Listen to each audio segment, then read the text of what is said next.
여러분 참 반갑습니다. 한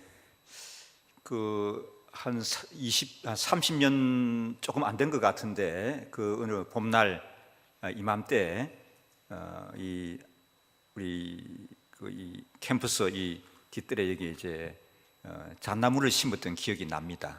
그런데 이제 저희가 1학년 때였거든요. 근데 이렇게 잣나무가 잘 자라서 뭐 금옥까지는 아니지만은 큰 숲을 이루고 있는 것을 보게 됩니다. 학교 오니까 참 감회가 새롭고 저희가 다닐 때보다도 훨씬 실력 있고 훨씬 경건하고 또 거룩하고 또 우아하고 멋있고 뭐 그런 좋은 것이 느껴지는 그런 느낌을 가지고 있습니다. 저는 여러분 모두가 그렇지만은 합신을 참 사랑해요. 별로 이런 공감을 안 하시는 것 같은데 제가 이제 합신 10회 졸업했다고 우리 사회하는 교수님이 소개하셨지 않습니까? 그럼 합신 사랑한다는 걸 한 가지만 표시를 하면은 제 아들이 둘 있는데 큰 아들이 합신 35기를 졸업을 하고 목사 안수를 받고 사역하고 있습니다. 또 우리 큰 며느리가 36기 합신을 마쳤습니다. 여러분 그 정도면 합신 가족 아닙니까, 여러분요? 예, 참 반갑고요. 목회자로서 설교할 수 있는 여러 가지 기회들이 많이 있죠. 목사가 되다 보니까 다양한 사람들에게 설교를 하게 되는데 참 영광스럽고 또 감격스럽고 또는 부담스럽고 그렇죠. 그런데 영광스럽고 그 부담스러운 그것이 다 포함하고 있는 것이 목요에 와서 설교하는 거라고 생각이 되어집니다. 물론 뭐 오랜 시간이 되어서 저희가 학교 다닐 때 계시던 은사 교수님은 안 계십니다만은 목회자들이 흔히 얘기할 때 누구 앞에서 설교하는 게 제일 어려운가? 누구 앞에서 설교하는 게 제일 어려워요?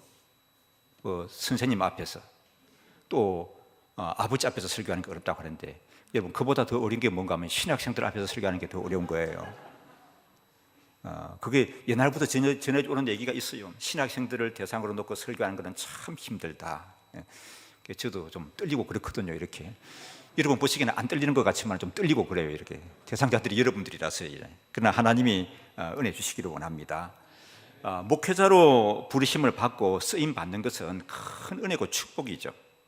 참 목회자로 부르심을 받았다고 하는 것, 또 설교자로 쓰임 받는다고 하는 것은 세상의 그 무엇과 비교할 수 없이 큰 은혜고 축복이거든요. 그러면 목회자로 부르심 받고 쓰임 받는 것이 왜 그렇게 큰 은혜고 축복인가 하면 우리 조금 한번 살펴봅시다. 목회자는 여러분 대한민국이 합법적으로 보장한 그 제도 안에서 정년이 가장 긴 것이 목회자입니다. 아십니까, 여러분요? 우리 교원의 임기가 몇 살까지죠? 공무원의 임기가 어떻게 하죠? 대부분 교회들은 70세를 정년으로 하고 있고요. 또 어떤 교단에서는 75세, 또 어떤 교단에서는 목사는 하나님 나라 갈 때까지 사역할 수 있다. 그런 데도 있습니다. 제가 이제 동설로에 사역하고 있는데 올해 노예 사역을 하다 보니까 우리 목사 후보생들이 오게 되면은 이제 목사 후보생 고시를 보고 면접을 하거든요. 한 친구를 면접을 하는데 보니까 또 일반 학교 대학원까지 졸업을 했더라고요. 그러면 대학원까지 졸업한 사람인데 합신에 지원하려고 하니까 집에서 반대는 안 하느냐 하니까 우리 어머니는 근사님이라서 적극적으로 동의를 합니다. 아버지는 어떠신가? 아버지는 아직 믿음을 가지지 않아서 지금도 오늘 아침까지 싸우다가 왔습니다. 아버지 뭘 하시나? 그러니까 공사에 다닙니다. 그러니까 참 좋은 기업에 다녀요. 그럼 아버지 정년이 언제신가 하니까 금년이 정년입니다. 그래. 그럼 오늘 집에 가서 다른 얘기 하지 말고 아버지 내가 알아보니까 대한민국에서 제일 정년이 긴 게 70세까지 보장되는 게 목사라고 하던데요. 그런 얘기 해봐라. 그래도 아버지가 반대하면 그때는 나한테 또 찾아와봐라 했거든요. 그 뒤에 이제 노예에서 자주 만나서 아버지가 요즘도 반대하시나? 하면 아니에요. 아니란다는 얘기예요. 그런 면에서 좋고요. 그리고 또 이 목회자는 여러분 어떤 여러 가지 우리 직업이라고 하면 좀 그렇습니다만은 자기 맡은 분야에 있어서 나이가 들어갈수록 빛이 나는 것이 목회자예요. 여러분 실감 안 되세요, 여러분요? 그렇다니까요. 나이가 들어갈수록 경륜이 되어질수록 빛나는 게 목회자예요. 다른 사람들 보게 되면 노년에 이르는 모습을 보게 되면 참 한숨 쉬고 후회하는 그런 것도 보는데 참 목회자는 빛이 나거든요. 향기가 나고 저는 이제 법학을 공부를 했습니다. 가난한 제 집이 너무 가난해서 집안을 이렇게 세우는 것이 뭔가. 그러면 이제 법과대학에 가서 사법고시 합격하게 되면은 5개 가진 처녀가 시집 온다. 뭐 그런 얘기도 있고 뭐 그렇습니다. 그래서 이제 집안을 일으키는 것이 고시 합격하는 거라고 해가지고 법과에 가서 이제 고시 또 준비한다고도 했거든요. 그게 떨어지고 뭐 그래서 이제 소명이 있어서 신학을 하게 됐는데, 지금 와서 돌이켜 생각해 보게 되면은 하나님이 나를 목회자로 불러주신 것이 얼마나 감사한지요. 그때 이제 공부했던 친구 가운데 보면 얼마 전에도 뭐 법무부 장관 후보도 그 이름이 거론이 됩니다. 뭐 국회의원도 하는 친구들도 있고요. 뭐 여러 가지 뭐 굉장한 사회 뭐 지명 인사도 있고, 어떤 친구는 뭐 장관도 하고 뭐 그랬어요. 이렇게 그러는데, 그런 사람들 보게 되면은 뭐 내 생각하기에는 목회자인 내가 훨씬 나아 보이고, 우리 동기들 모임에 가서 보니까 어떤 친구가 그러더라고요. 야, 저 김성만이가 제일 출세해서 봐. 목사님이야, 목사님. 우리 아무도 김성만이는 못 따라가, 목사님인데. 이런 얘기해 주는 거 보니까 그게 얼마나 흐뭇하고 좋은지 모릅니다, 여러분. 그리고요, 제가 이제 여러분 보기에 저 나이가 얼마나 되었을 것 같습니까? 우리 아들 이제 얘기해서 그랬는지 모르겠는데, 그냥 보기에는 이제 한 40대 같아 보이지 않으세요, 여러분? 저 이제 60대 중반인데, 잘 맞히셨습니다. 60대 중반인데, 이 60대가 전성기가 또 목사인 것 같아요. 다른 직종은 40대 한참 꽃이 피고 열매 맺고 또 50대까지 하다가 60대 되게 되면 다 쇠퇴해요.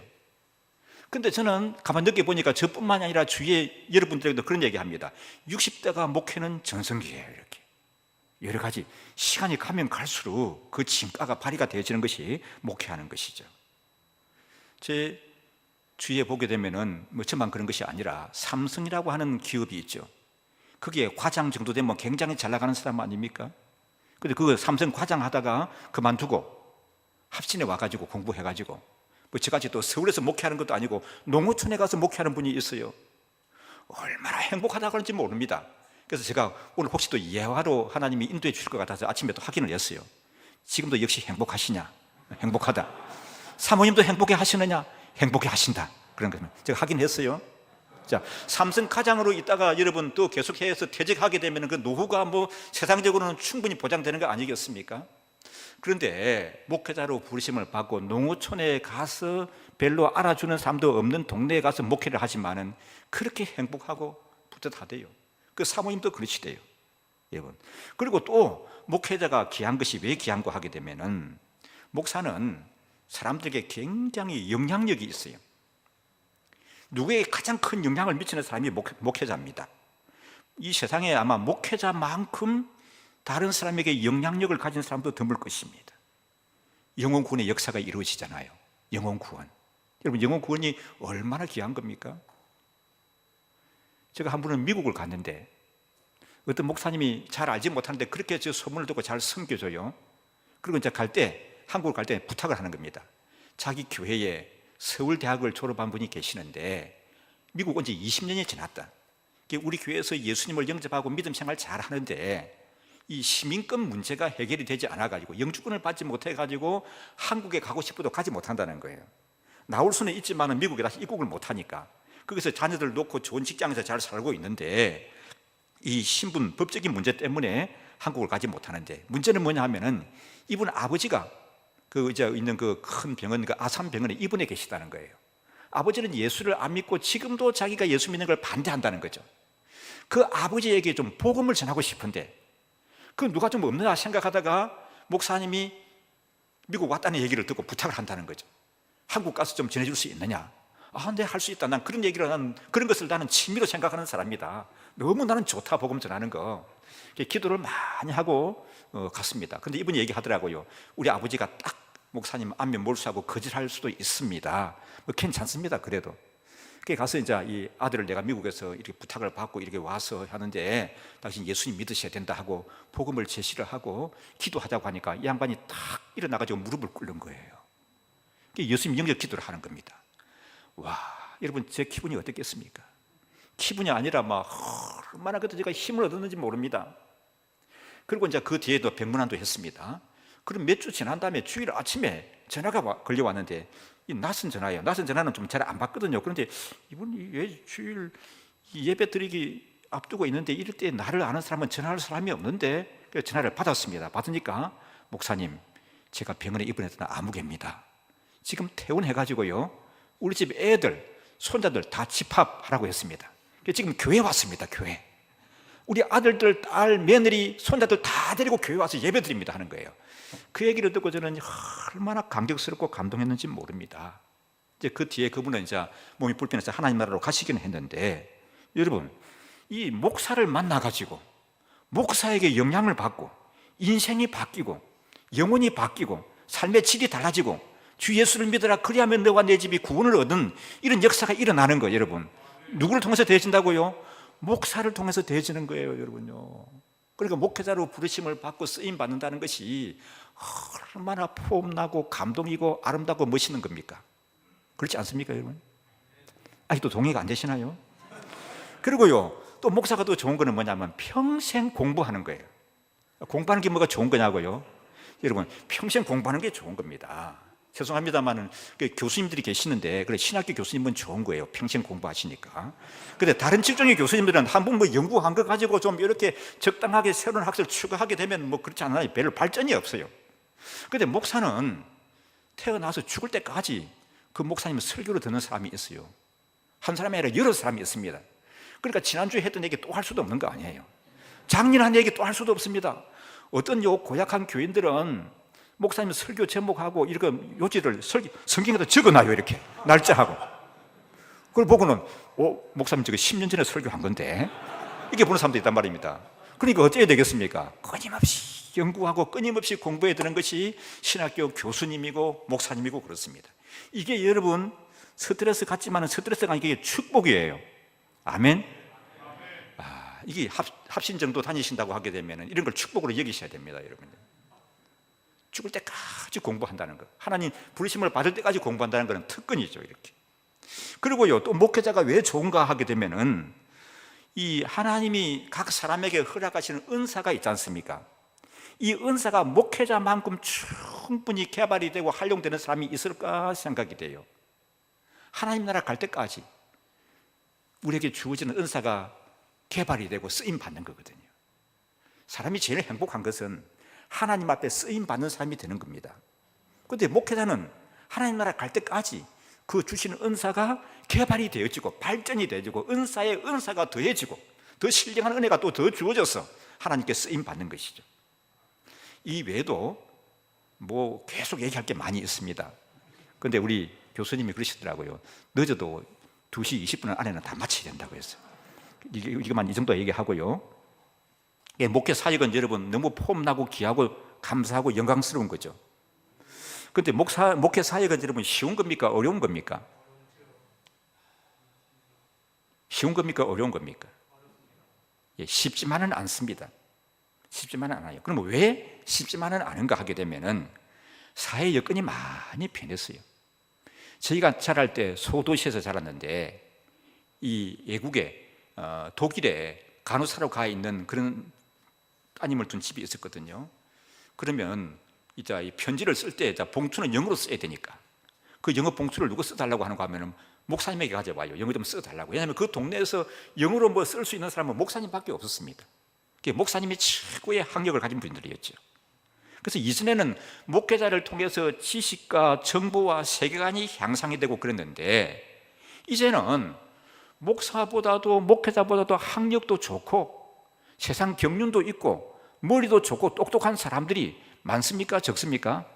많아요. 수두룩하게 많아요. 이렇게 교회 안에 목사보다도 학력도 좋고 머리도 좋고 공부도 더 많이 한 그런 교인들이 있는 겁니다. 그러니까 이런 교인들 데리고 여러분 목회하는 거는 좀 좋은 점도 있지만은 좀 힘든 부분도 있어요. 그리고 요즘은 또 평신도들의 실력이 얼마나 향상이 됐는지, 평신도가 헬라어 히브리어를 공부를 해요. 그래서 자기들이 뭐 안다고 폼 잡아도 너 당신 헬라어 알아? 히브리어로 말할 것 같으면 요건 이런 거고 이렇게 얘기하면 탁 쏙 들어가는데 그거 함부로 말 못해요. 왜냐하면 평신도 중에서도 헬라어 히브리어를 공부한 사람이 있다니까요. 그리고 또 더더구나 신학을 공부한 사람들이 있어요. 신학을 공부한 사람들. 전해져 오는 얘기에, 이때로부터 전해져 오는 얘기에 의하면은 제일 힘든 교인이 그런 교인이래요. 신학을 공부하고 목회를 안 하면서 교인으로 남아있는 교인. 그 교인은 참 힘들대요. 근데 교회마다 요즘은 그런 사람들이 많습니다. 그리고요, 또 어느 정도로 경건한가 하면은 나는 비록 합동신학 대학은 대학교에 와서 박윤선 목사님 주석을 접했는데 우리 교회에 있던 집사님은 이제 물론 미국으로 갔다가 또 다른 교회를 가시긴 했습니다만 그 양반은 대학 입학 선물로 박윤선 목사님 66권 주석을 선물로 받았대요. 대학 다니면서 박윤선 목사님 주석을 다 봤대. 와, 그런 교인들이 또 있어요. 이렇게요. 성경 지식도 풍부하고 기도도 많이 하고 어떤 사람은 기도 빨리 세다는 사람도 있습니다. 교인 중에는요.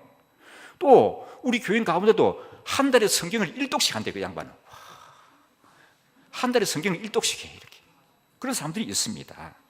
여러분, 이런 성도들을 대상으로 목회를 하는 것은 긴장되고 주눅이 들고 또 스트레스 받고 하겠습니까? 안 하겠습니까? 근데 여러분, 저 보니까 제가 좀 긴장되고 스트레스 받고 주눅 들어 보입니까?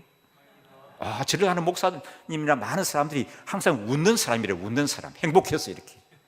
목회가 좋아서 웃는 사람이라고 이렇게. 그런데 여러분, 주눅 들거나 겁먹지 마십시오. 여러분의 기를 죽이려고 그런 얘기하는 것이 아니라 저는 실상을 얘기하는데 그게 기죽지 말라고 이런 일을 드는 겁니다. 우리 옛말에 보면 이런 말이 있죠. 형보다 나은 아우가 있다 없다? 없다. 맞죠? 동생이 훌륭하고 여러 가지 뛰어난 것 같은데 그래도 역시 형은 뭐다? 형이다 그러는 거예요. 평신도가 아무리 뛰어나도 역시 목사는 목사다. 아멘? 역시 목회자는 목회자다 그런 겁니다. 왜 그런가 하게 되면은 하나님께서 목회자로 지명하여 부르시고 내가 그 하나님의 부르심에 순종하고 나아가게 되면은 평신도들이 갖지 못하는, 평신도들이 감히 넘보지 못하는 그런 영적인 힘을 하나님이 주십니다. 아멘이십니까? 이건 제가 평생 예수 믿고 살아오면서 또 목회하면서 깨달은 진리예요. 하나님께서 목회자에게는 다른 사람들이 알지 못하는 그런 영적인 힘을 주시는데 그걸 좀 문자로 영적 가마력이라고 표현할 수가 있습니다. 영적 가마력. 영적인 가마력을 목회자에게는 허락해 주시는 거예요. 그래서 목회자는 영적인 가마력이 있어야 됩니다. 이 영적 가마력은 이 목회자의 리더십이에요. 목회자의 리더십이 다른 데서 나오는 게 아니라 영적인 가마력에서 나오는 겁니다. 그리고 이 영적 가마력이 목회자의 힘이고 목회자의 실력이에요. 목회자의 실력이 학위가 많은 것이 그게 실력이 아니라 영적 가마력이 목회자의 힘이고 실력이라는 말입니다. 이 정도 말하면 여러분이 또 동의를 하실 겁니다. 그러면 중요한 거는 그 영적인 가마력을 어떻게 가지는 건데요. 그 영적인 가마력을 어떻게 하면 어디 가서 파는데요. 누구한테 가면 살 수가 있는 건데요. 그런 질문이 제기되지 않겠습니까? 그러면 영적 가마력은 어떻게 하면 가질 수가 있을까요? 하나님이 주시는 겁니다. 하나님이 주셔야 하는 거죠. 그래서 이는 우리를 뭐라고 말합니까? 하나님의 은혜죠. 은혜. 하나님의 은혜입니다. 그런데 가만 보게 되면은 우리가 또 가져야 할 그런 자세가 필요로 해요. 이런 영적인 가마력을 하나님이 주셔야 되는 건데 그럼 어떤 사람에게 하나님이 이런 영적인 가마력을 주시고 들어 쓰시는가 하는 거예요. 그러면 중요한 것은 뭐냐면은 예수님 닮아가시면 됩니다. 예수님 닮은 사람에게 하나님은 영적 가마력을 주십니다. 그래서 여러분은 점점 예수님을 닮아가는 분이 되셔야 합니다. MDB 과정 마치고 강도사가 되게 되면 좀 더 예수님 닮아야 하고요. 또 강도사 과정을 마치고 목회자가 되게 되면 여러분 옆에 있는 아내가 당신 합신 MDB 과정 때보다 훨씬 더 예수님 닮은 것 같다. 그런 얘기가 나와야 되는 거예요. 그게 목회의 열륜이 되어지게 되면 목회 5년차, 10년차, 20년차, 25년차, 30년차가 되어지게 되면 더 예수님을 닮아가서 예수의 향기가 나와야 된다는 말씀입니다. 이 예수님 닮아가는 것이 뭔가 하면 이게 거룩이에요. 죄송합니다만 제 발음이 좀 나빠가지고 좀 이렇게 잘 제대로 되는지 모르겠습니다. 제대로 됐습니까? 거룩. 뭐가 거룩이라고요? 예수님 닮아가는 것이 거룩입니다. 예수님 닮아가는 게 거룩이거든요. 그럼 어떻게 하면 거룩해질까요? 어떻게 하면 예수님 닮아갈까요? 이 생각하다가 합시는 이제 설교해 달라는 부탁을 받고 생각하다가 이 말씀을 생각했습니다. 디모데전서 4장 5절 말씀인데 성경 읽으셔도 되고 PPT를 보셔도 되고 아니면 여러분 암송을 하셔도 되고, 자 함께 한번 보실까요? 하나님의 말씀과 기도로 거룩하여짐입니다. 여러분 지금 오늘 제가 말씀드린 요지는 거룩이 굉장히 중요한 거죠, 그렇죠? 근데 어떻게 거룩해지는 거라고요? 하나님의 말씀과 하나님의 기도로 거룩하여진다, 그렇게 말씀했습니다. 제 설교가 아니라 이 말씀에는 여러분 다 이의 없이 아멘이 되어지시죠? 그리고 또 아멘 하셔야 합니다. 자, 이 우리 코로나 팬데믹을 우리가 참 오랫동안 알고 있는데, 지난해 코로나 팬데믹을 알면서 초기에 문득 이 말씀을 보는데 이 말씀에 대한 큰 깨달음이 저에게 있었습니다. 그래서 그렇구나, 무릎을 치면서 그래, 예수님이 코로나가 언제까지 지속될지 모르지만은 예수님 좀 더 닮아가는, 예수님과 좀 더 친해지는 그런 계기로 삼아야 되겠다, 코로나 이 팬데믹을. 그리고 우리 성도들에게도 이렇게 얘기해야 되겠다. 그러면서 우리 성도들에게 이게 항상 강조하고 설교할 때마다 얘기하다 보니까 우리 성도들은 다 디모데전서 4장 5절 말씀은 암송합니다. 그 말씀이 뭐라고요? 하나님의 말씀과 기도로 거룩하여집니다, 그렇습니다. 그래서 영적 가마력이 있는 사람, 영적 가마력을 가지고 하나님께 쓰임받는 사람이 되기 위해서는 첫째로 뭐냐 하면은 하나님 말씀을 가까이 해야 됩니다. 여러분, 하나님 말씀을 자꾸 읽으십시오. 말씀에 푹 젖으셔야 합니다, 여러분요. 말씀에 푹 젖으셔야 해요. 말씀에 푹 젖어야 합니다. 말씀에 푹 젖어 살게 되면은 그 사람 모습 속에서 거룩이 나타나요. 예수의 향기가 나타납니다. 우리 미국의 그 16대 대통령 아브라함 링컨을 많이 얘기를 하죠. 그 링컨에 관한 이런 얘기가 있습니다. 링컨이 대통령이 되었습니다. 그 보좌관이 카카가 대통령 당선되는데 참 배후에서 많이 역할한 사람이 있습니다. 그분은 우리식으로 말하면 불러서 한 자리 맡겨야 됩니다 하는 거거든요. 그래요? 그럼 그 사람 한번 좀 보게 하십시다. 그분 찾아왔습니다. 좀 면담을 하고 돌아갔습니다. 그러니까 이제 그 보좌관이 그분 만나보니까 어떠시던가요 하니까, 글쎄요, 그 사람 참 똑똑한 것 같은데 그 사람 얼굴에 성경 한 구절 읽은 구석을 찾아볼 수가 없습니다. 그 사람 표정이나 그 사람의 풍겨지는 그 가운데서 성경 한 구절 읽은 그런 흔적을 내가 찾아볼 수가 없어요. 그런 사람은 내가 쓸 수가 없습니다. 그랬다는 유명한 일화가 전해져 옵니다. 여러분, 말씀을 푹 젖으시고 말씀을 가까이 하게 되면은 예수님을 닮아갑니다. 이건 내 얘기가 아니고 말씀이 그렇게 얘기하죠. 디모데전서 3장 16절 17절 말씀, 자 PPT 함께 우리 한번 읽어보실까요? 모든 성경은 하나님의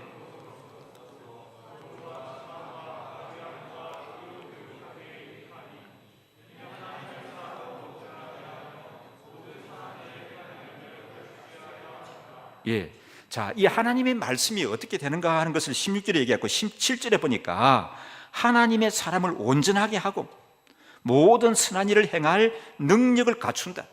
하나님의 사람으로 거룩하게 하고 하나님의 사람으로 쓰임받게 하는 그런 실력을 구비해 주는 것이 무엇이다?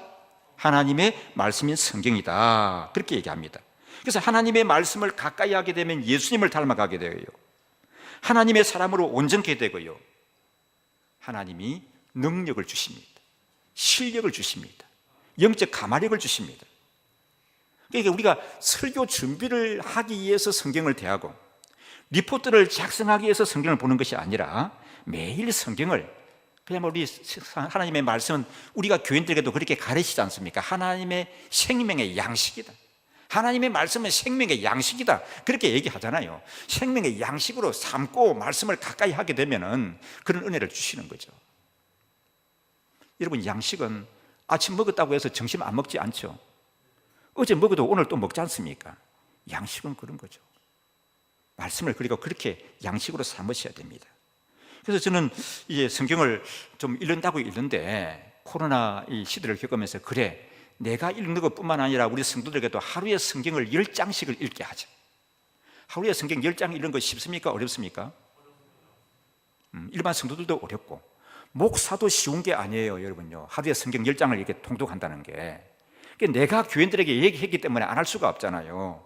그래서 이제 성경 10장씩을 읽다가 보니까 은혜가 많이 주어지고 힘이 주어집니다. 그래서 뭐 우리끼리 얘기지만은 코로나19 시대를 지나면서 그렇게 힘들지 않고 지나는 것이 말씀을 읽는 데서 제가 힘을 얻는 거다, 이런 생각이 들더라고요. 그리고 전에 느껴보지 못한 게 있어요. 어떤가 하면 설교를 준비하는 기쁨이 있어요. 설교를 준비하다 보게 되면 기쁨이 있어요. 이게 말씀을 가까이 하면서 깨달은 겁니다. 그 전에는 그러지 못했거든요. 그리고서 요즘은 어떻게 이제 하나님께 기도하는가 하면, 하나님, 나는 설교를 좀 오랫동안 좀 더 하고 싶습니다. 제 아내가 웃어요. 어떻게 하려고 그러느냐 하는 거, 그런 식의 웃음인 것 같은데, 저는 그래요. 하나님, 나는 설교를 좀 더 오래 하고 싶습니다. 왜냐하면 설교 준비하는 게 너무 기뻐서. 그런 기쁨을 하나님이 주시니까요. 전에 생각하지도 못했던 그런 말씀이 떠오르고 은혜가 주어지거든요. 그전에는 설교 준비하기 위해서는 그런 얘기 하더라고요. 소설을 쓰기 위해서는, 한 편의 소설을 쓰기 위해서는 100편의 소설을 읽어야 된대요. 그래야 소설 한 편을 쓸 수가 있답니다. 그래서 다른 사람 설교도 보고 설교도 보고 신학책도 많이 봐야 된다고 하는데, 요즘은 성경을 막 놓고도 설교가 준비가 돼요. 그런데 그게 그렇게 기뻐요.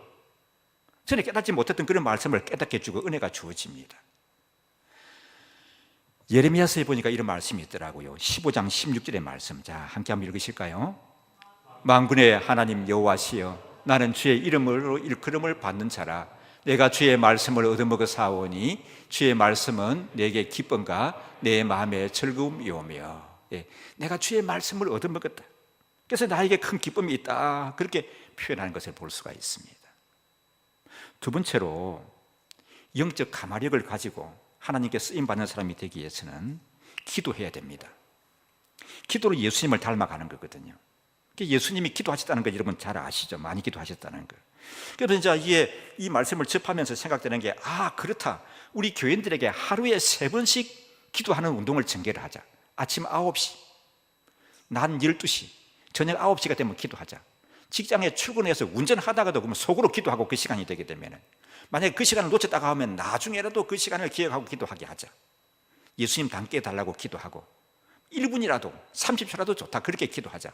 그런데 여러분, 하루에 이렇게 꼭 시간을 지켜서 기도하는 것이, 이것도 쉬운 것이 아니에요. 이렇게 기도하다가 보니까 저는 이제 또 목사니까 내가 그렇게 교인들에게 하자고 해놓고 내가 안 지키면 되겠는가. 아침 9시, 낮 12시, 저녁 9시 이렇게 기도하다 보니까 내 생활이 이전보다 더 경건해지는 것을 느끼게 되어집니다. 옛날부터 전해져 오는 얘기가 있습니다. 목회를 하는데 교인들이, 목사님, 전도사님, 기도 좀 해 주십시오, 이런 부탁을 받으면 목회가 된다는 얘기가 있습니다. 무슨 얘기인지 여러분 아시겠습니까? 목사님, 저에서 뭐에서 좀 기도 좀 해 주십시오. 여러분이 교육부서를 맡고 지금 있는데, 전도사님, 뭐에서 좀 기도해 주십시오, 애들이 찾아와서 그렇게 얘기를 하고, 여러분과 함께 사역하는 그 주일학교 교사들이, 전도사님, 이런 문제가 있는데 이렇게 좀 기도해 주십시오, 이렇게 부탁을 할 정도라고 하게 되면 기도가 된다는, 목회가 된다는 거예요. 이렇게 기도를 부탁하는 사람은 어떻게 여기는가 하면은, 아무개님은 기도하는 목회자다, 이렇게 인식이 되어져요. 기도하는 목회자다, 이렇게 되면은 절대로 여러분 교인들이 함부로 까불지 않습니다. 아시겠어요? 목회자에게 안 덤벼요. 우리 목사님은, 우리 전도사님은 기도하시는 분인데, 그럼 기도 부탁하고 그러면은요, 함부로, 목사님을 함부로 대하지를 않아요. 전도사님이 나이가 어려도 깍듯이 전도사님을 존중하고 순종하고 영적 권위를 인정하게 되어집니다. 영적인 질서가 거기서 딱 세워지는 거거든요. 근데 평생 지나도 목사님 기도 좀 해주십시오, 이런 얘기 부탁을 못 듣는다고 하게 되면은 과연 영적인 지도자로서 신뢰를 받는 것인가 생각할 수가 있습니다. 그 전에는 새벽 기도 가게 되면은 8시까지 기도를 했습니다. 8시까지는 좀 강대상에 앉아서 기도하자.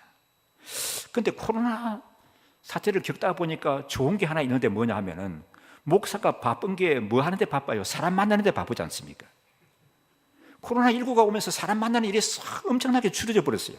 노예 모임도 줄어들었고 총회 모임도 줄어들었고 합동신학교 이사회도 줄어들었고 교인들이 신방문화도 안 하고 어디 부르지도 않고 바쁘지도 않고 그러다 보니까 요즘은 그 새벽에 교회 가서 기도하다 보면 9시가 금방금방 넘어가요. 이렇게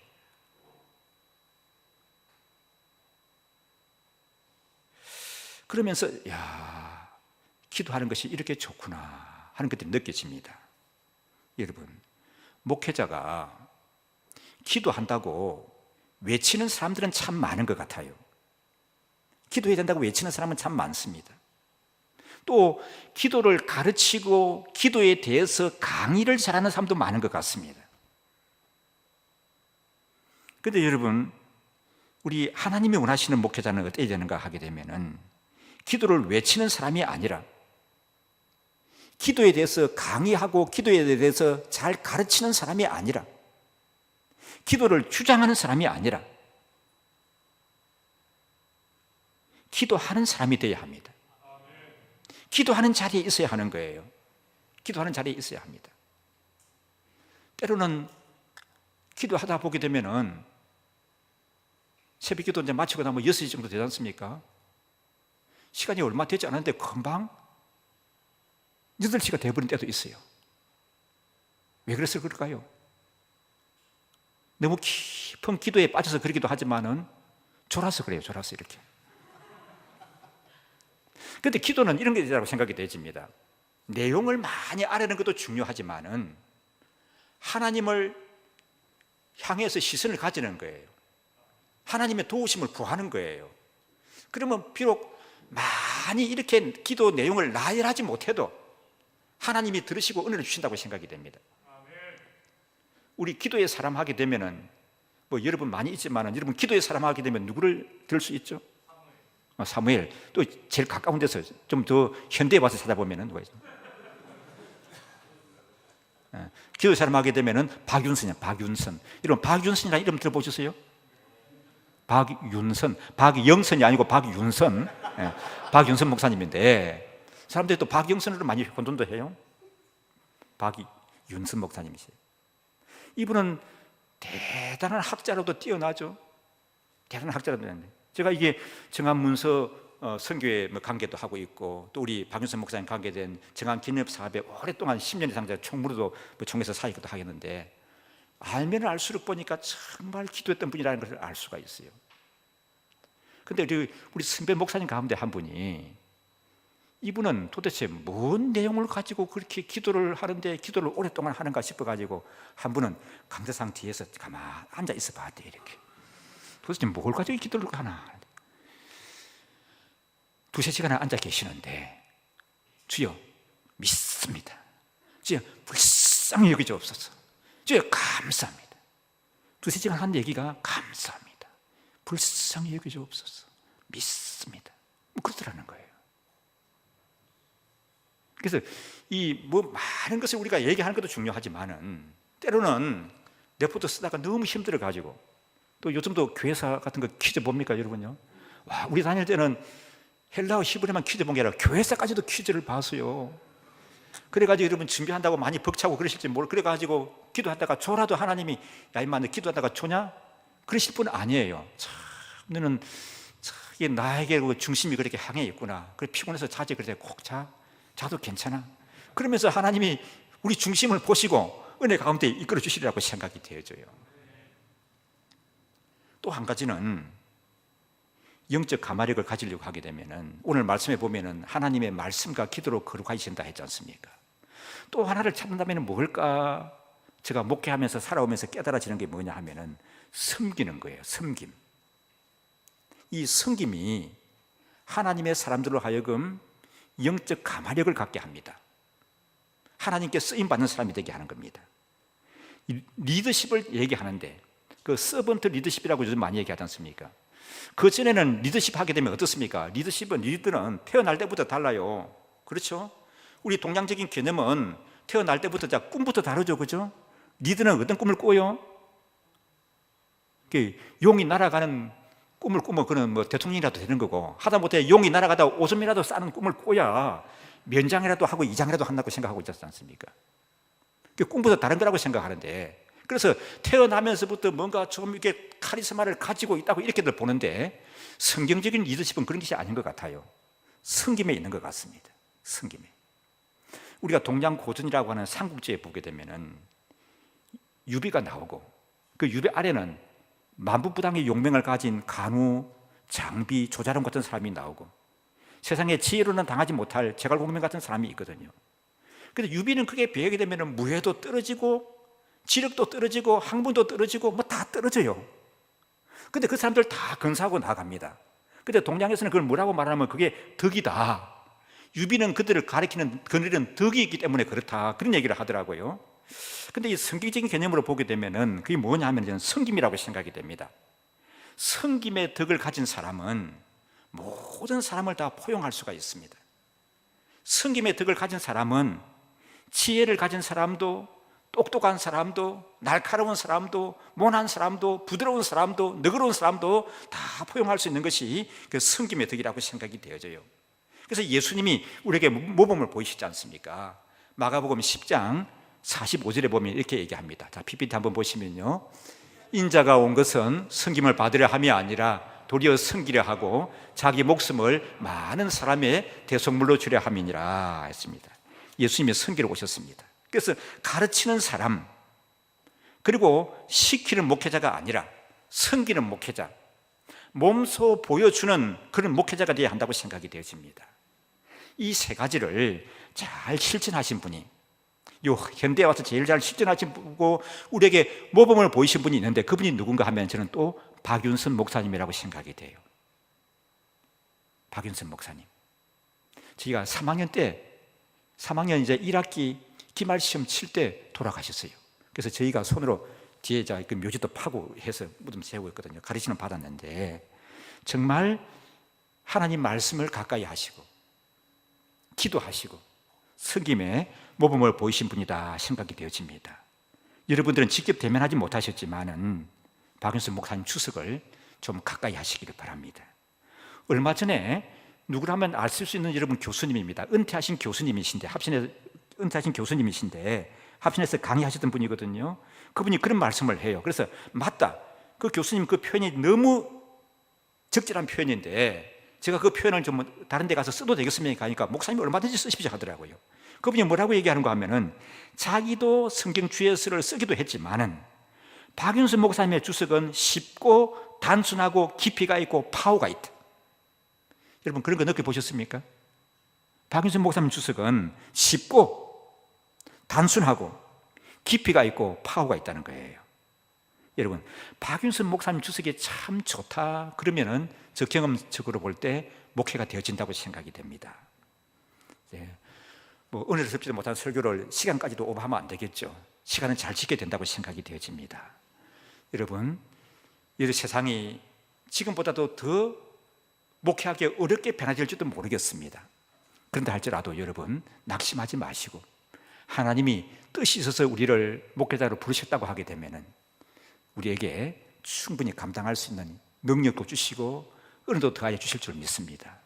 거기에다가 말씀을 가까이 하고 기도하고 섬김으로 예수님을 닮아가는 삶을 점점 예수님을 닮아가는 삶을 산다고 하게 되면은 정말 가마력이 있는 이 시대뿐만 아니라 오고 오는 시대에도 하나님 앞에 귀하게 쓰임 받는 그런 목회자로 하나님이 은혜를 다해 주실 줄 믿습니다. 말씀 한 절 읽고 설교를 마치겠습니다. 디모데후서 4장 7절 8절의 말씀인데요. 자, 함께 읽겠습니다. 선한 싸움을 싸우고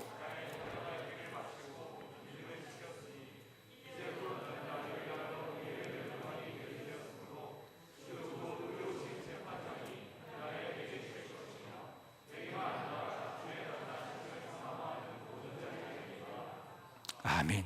그때가 언제인지 모르지만 우리 모두는 다 주님 앞에 설 것입니다. 그때 사도 바울과 같이 내가 선한 싸움을 싸우고 나의 달려갈 길을 마치고 믿음을 지켰다고 고백하기에 부끄럽지 않은 그런 저와 여러분 되셔야 할 줄 믿습니다. 아버지 하나님, 합동신학대학은 대학교를 이 시대에 이곳에 세우시고 우리 하나님이 사랑하시는 귀한 종들을 부르셔서 또 준비되게 하시고 연단시켜 주시니 감사합니다. 참 이 시대와 오고 오는 시대에 온 세계 열방을 향하여서 영적 가마력을 가지고 쓰임받는 그런 하나님의 사람들 되게 역사하여 주시옵소서. 예수님 이름으로 기도드리옵나이다. 아멘.